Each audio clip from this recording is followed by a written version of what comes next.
नमस्कार मित्रों, मैं पंडित अखिल शुक्ल, जय महाकाल आयुर्वेद। ये मेरा 9165823800 ये मेरा मोबाइल नंबर, व्हाट्सएप नंबर यही है मेरा। जय महाकाल आयुर्वेद। हमारा आयुर्वेद का काम है मधुमेह की, पेट की शिकायत, लीवर सिरोसिस की, अल्सराइटिस कोलाइटिस, बवासीर, अल्सर, हार्ट ब्लॉकेज, इस तरह की हम दवाइयाँ बहुत पुरातन समय से बनाते आए और देते भी आए लोगों को। अब जैसा कि कल 30 तारीख है और कल शनिश्चर्या अमावस्या है, सोमवती अमावस्या और शनिश्चर्या अमावस्या, ये दो अमावस का बड़ा महत्व है। अमावस का तो खैर पूरा ही महत्व है और पूर्णिमा का भी, पर शनिश्चर्या अमावस्या का बड़ा विधान है। इस दिन पवित्र नदियों में स्नान, ध्यान या दीपदान वगैरह करने से शनि भगवान का जो प्रकोप हमारे जन्म लग्न पत्रिका में है वो क्षीण होता है।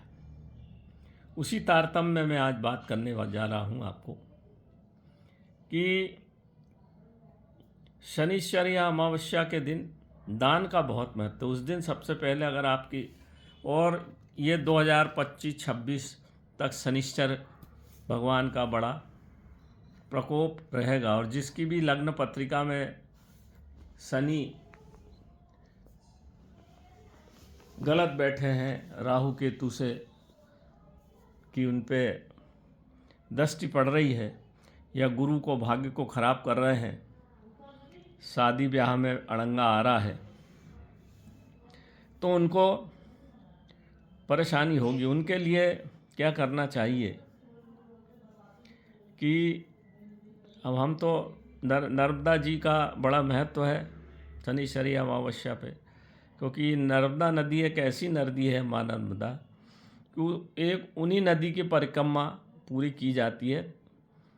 3 वर्ष 15 दिन 20 दिन में वो परिक्रमा पूरी होती है, और उसी के किनारे, माँ नर्मदा के किनारे बड़े बड़े तीर्थ हैं, और माँ नर्मदा का देखने मात्र से जो पुण्य प्राप्त होता है और हमारे खराब ग्रहों का प्रभाव दूर होता है केवल देखने से, तो उस दिन स्नान जरूर करिए। और नर्मदा जी के नहीं जा सकते तो नर्मदा जल डाल के, काला तिल डाल के घर में भी स्नान करें, और ओम नर्मदे हर का पाठ करते जाएं और नहाते जाएं, तो भी शनि का प्रकोप, राहु का प्रकोप हमारे जीवन में कटता है, क्योंकि भगवान शिव का आशीर्वाद है। और सबसे पुरानी नदी है माँ नर्मदे, है ना। और इसके किनारे किनारे मेरा तो पूरा जीवन बीत गया। बड़े बड़े साधु संत तपस्वी जो हिमालय पर नहीं मिलेंगे, वो नर्मदा जी के किनारे मुझे दर्शन स्वरूप प्राप्त हुए हैं, और बड़ी जल्दी सिद्धि प्राप्त होती है माँ नर्मदा में। तो कल जो आपको करना क्या है, कल नर्मदा जी के किनारे जाइए, जो जिन पे कृपा है माँ नर्मदा जी की। एक नारियल लीजिए, जिनको शनि की कृपा, जिन पे शनि का दृष्टि पड़ रही है, राहु केतु से परेशान है, सूखा नारियल 11 लीजिए, उसमें कलावा बांध के एक कोई भी सिक्का फंसा दीजिए, और उल्टे हाथ से सीधे हाथ तरफ घुमा के 11 बार घुमाइए, और सिर से पैर तक 11 बार घुमाइए। माथे के आज्ञा चक्र पे लगना चाहिए, और नख दोनों पैरों के जो अंगूठे के नखून से लगना चाहिए। ऐसा 11 बार लगाकर जय नर्मदे जय पार्वतीश्वर, जय माँ नर्मदे जय पार्वतीश्वर, नर्मदा और पार्वती का नाम लेके उस नारियल को, सूखे नारियल को, पानी वाला नहीं लेना, सूखा नारियल, और नदी में प्रवाह कर देने से शनि की बहुत बड़ी जो साढ़े साती चल रही हो, बीमारी हो, आजारी हो, काम नहीं बन रहे हो, ब्याह नहीं हो रहा हो, कोई भी काम अटका हुआ हो, इस तरह से 11 नारियल जिसके ऊपर है वहाँ से चढ़ा दीजिए। नहीं तो ऐसे ही माँ नर्मदे हर करके 11 नारियल चढ़ा देंगे तो आपको आशातीत लाभ होगा। साथ ही साथ इस दिन क्या करना है, यम का दीपक बनाना है 4 बत्ती का आटे का। ये किसी भी नदी में कर सकते हैं शाम के टाइम। और पलाश का दोना होना चाहिए, दोना पलाश के पत्ते का।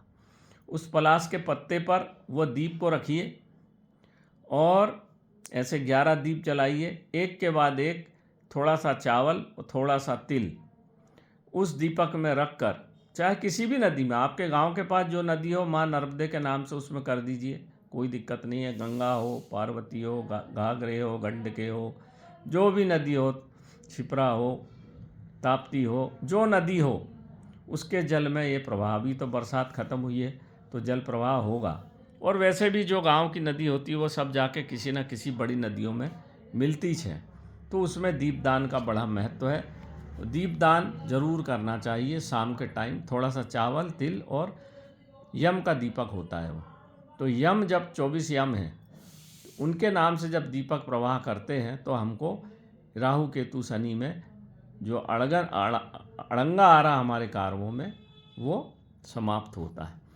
इस तरह से दीपदान का महत्व है। और दोनों आप जो अंजलि है उससे दीपदान करिए। अपने पूर्वजों का नाम भी लीजिए, पूर्वजों के नाम से भी 11 दीपक दान कर दीजिए और सब देवी देवता ऋषि मुनि के नाम से 11 दीपक प्रवाह कर दीजिए नदी में शाम के टाइम, तो आपको बहुत आशातीत लाभ होगा।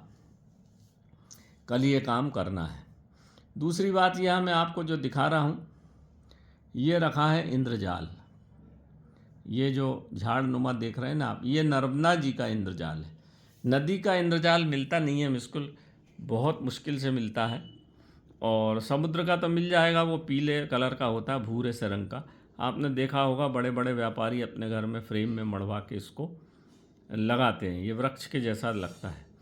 ये किसी भी प्रकार के इंद्रजाल को, ये काला वाला, ये नर्मदा जी का ही है, धारा जी से मैं लाया था। ये शिवलिंग रखे हैं, नर्मदेश्वर शिवलिंग है ये धारा जी करके एक जगह थी उदयनगर रेंज में, मेरी रेंज में ही पड़ता था। जब ओमकारेश्वर डैम का पूरे गेट ऊंचाई भी कम थी, तो धारा जी में 1912 में शायद बहुत सारे लोग बह गए थे, पानी छोड़ दिया था डैम का। तो और कुंड, वहाँ एक कुंड है, नर्मदा जी का वो धारण स्थान बताते हैं, नर्मदा जी का गर्भ स्थान है। वहाँ से जो शिवलिंग निकलते हैं वो ही सही नर्मदेश्वर शिवलिंग माने जाते हैं। नर्मदा जी के गर्भ से जो पैदा हुए वो ये शिवलिंग है।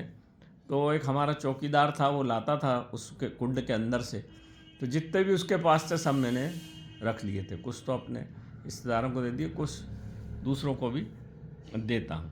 वहीं पर ये इंद्रजाल मिला था, तो ये थोड़ा सा तावीज़ में डाल के देते हैं हम, जो तावीज़ बनाते हैं हमारे तांत्रिक तावीज़। ये नर्मदा जी का इंद्रजाल जो है ना, भगवान भोलेनाथ की बड़ी कृपा रहती है। इसके शिवलिंग स्वतः सिद्ध हैं, इनके प्राण प्रतिष्ठा नहीं होती। नर्मदा जी का कंकर शंकर है, जैसे आप जानते हैं। इनको घर में अगर हम पूरा पूजा पाठ करें रख के, तो हर प्रकार की बाधा से हमारी मुक्ति होती है। और ये इंद्रजाल जो है, समुद्र का इंद्रजाल उतना काम का नहीं होता, परंतु ये नदी में तो मिलता नहीं। और नर्मदा जी का ये काले रंग का है, काला इंद्रजाल आपने कहीं नहीं देखा होगा। इसको एक जरा सा टुकड़ा, जो हम तांत्रिक तावीज़ बनाते हैं, मैंने आपको बताया नहीं था, अब डालूंगा तो बता दूंगा, उसमें डालते हैं। किसी प्रकार का भी काला जादू हो, भगवान शंकर ही सब जादू और तंत्र और कपाल क्रिया, ओघड़ सबके प्रमुख है। और उनकी ये जटा के समान जो इंद्रजाल मिलता है, इसका एक जरा सा टुकड़ा अगर रख दिया जाए इस तावीज़ में, तो किसी भी प्रकार का जादू टोना तंत्र मंत्र चलता नहीं उस आदमी के ऊपर।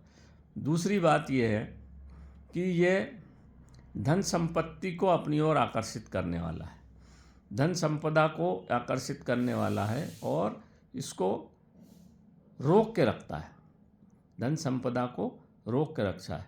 इसको लक्ष्मी वृक्ष भी बोलते हैं। ये पौधे का समान दिख रहा है, इसको लक्ष्मी वृक्ष भी कहते हैं। तो जिस तरह से ये बढ़ता है, ये करोड़ों सालों में बनता है इतना बड़ा, धीरे धीरे एक एक टहनी जमती हुई बनती है। तो ये कई वर्षों के बाद निर्मित होता है। तो इसको लक्ष्मी वृक्ष भी कहते हैं। जिसके पास ये थोड़ा सा भी टुकड़ा हो तो लक्ष्मी की फिर कभी कमी नहीं होती और धीरे धीरे बढ़ती चली जाती। एकदम से तो नहीं बढ़ती पर धीरे धीरे बढ़ती हो, कभी भी उसका हौस नहीं होता। परंतु आजकल क्या है, वहाँ 285 फीट पानी है। सब ये वो घूर्णन जहाँ से शिवलिंग निकलते थे वहाँ भी पानी भरा हुआ, अब नहीं मिलता ये तो भाग्य की बात है। मैं उदयनगर रेंज में ही रहा 3 साल, तो मेरी रेंज से मुश्किल से 40 किलोमीटर दूर था ये। मैं सबसे पहले ऐसे ही स्थान पे जाता था जहाँ भी मैं चार्ज लेता था, तो सबसे पहले ऐसी दुर्गम चीज़ों को ही ढूंढता था। यही मेरा उद्देश्य भी था और मेरे को बड़ा लगाव भी था इन सब चीज़ों से। तो इंद्रजाल बहुत सारे लोगों ने बोला था कैसा होता है और नर्मदेश्वर शिवलिंग कैसे होते हैं। तो अब ये शनिश्चर्या अमावस्या के शुभ दिन अवसर पर मैंने आपको ये वीडियो डाल दिया मित्रों। इसको देखिए, ज़्यादा से ज़्यादा शेयर करिए और इसको लाइक करिए, फैलाइए, ताकि कल की अमावस्या सबके लिए लाभकारी हो, भगवान सबको कष्टों से दूर रखे। यही मेरा उद्देश्य है और मैं चाहता हूँ मित्रों कि ऐसा ज्ञान फैलता रहे। कहीं भी आपको ये दिखे चीज़ें तो आप उसको एकत्र करें। जब आपको पता रहेगा तभी तो आप एकत्र करोगे, आपको पता ही नहीं रहेगा तो फिर चीज़ें मिलना मुश्किल। और आजकल तो ये चीज़ें दुर्लभ होती चली जा रही हैं, ना कोई इनके बारे में जानता। मैंने तो आज तक इसका एक भी वीडियो नहीं देखा है इंद्रजाल का। और ये देखिए बिल्कुल वृक्ष, बिल्कुल बड़ का वृक्ष देख रहे हैं ना आप, भोलेनाथ के जैसा। बड़ को बरगद को भोलेनाथ का ही स्वरूप मानते हैं। उनकी जटाएं पार्वती के स्वरूप में हैं, भोलेनाथ की जटाएं जैसी जटाएं हैं। और बड़ यानी बढ़ता है, कभी सूखता नहीं, कभी ख़त्म नहीं होता बड़। उसी प्रकार ये इंद्रजाल भी बिल्कुल बढ़ के जैसा, बिल्कुल देखिए आप, ये भोलेनाथ का ही साक्षात स्वरूप है। और मैंने एक चीज़ और बता दी आपको, जो हमारे शिवलिंग है पारद शिवलिंग से भी ज़्यादा मूल्यवान और आशीर्वाद स्वरूप ये इसी रंग के निकलते हैं, कत्थई रंग के ही निकलेंगे ये। जब भी निकलेंगे घूर्णन शिवलिंग निकलते हैं नर्मदा जी से, तो इसी रंग के लाना चाहिए। इन्हीं रंग के शिवलिंग को, सफ़ेद शिवलिंग या काला शिवलिंग की पूजा हमको घरों में नहीं करना चाहिए। यही शिवलिंग की पूजा हमें घर में करना चाहिए। तो नमस्कार मित्रों, मैं जय महाकाल पंडित अखिल शुक्ल अपनी बात को यहीं विराम देता हूँ। नमस्कार मित्रों।